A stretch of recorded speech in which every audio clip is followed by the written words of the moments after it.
Lars, ready ka? Ready na? May boyfriend ka na? May boyfriend ka? Wala nga sir eh. Wala. Pag nag-boyfriend ka, tapos mabuntis ka, tapos sisilip sa'yo. Mrs., ready ka na? Dok, kumusta na ho? Mabuti naman. Pero bawal ka dito eh. Ba't naman bawal eh? Asawa ko yan. Hindi ko may naangkin. Ha? Basta dito ako, asawa ko yun. Sige, sige, sige, diyan ka. Gusto mo. Bakit naman sinisilipan niya asawa ko? Nagbubuhos ka naman. Kailangan kong makita yan. Paano ko makita yung hulaan ko? Ba't di ka pumunta kay Madam Auring? Tingnan mo yung vibration ng mattress niya.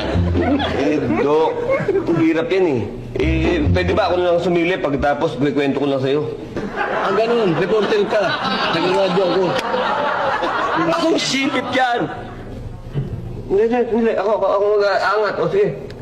Sige na, ikaw. Sige, o. Aba. Nakita mo na. Ha? Ginawa mo kong camera. Nakita ko Snapchat! Galing mo ng mata mo. Ito pa. Angat mo yan. Iangat mo yan. O, ito na tayo ako. Doon pa nagpito-peto na tayo eh. Hindi ko nga makita eh! Kunti mo ang asawa ko. Kailangan titigan ko yan eh! Ganun ba? Huwag ka mag-alala sa akin!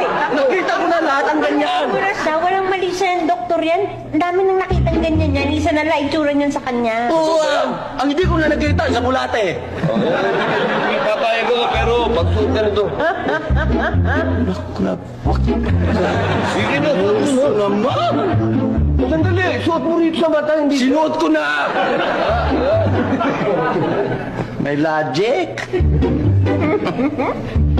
Lars, tingnan flashlight.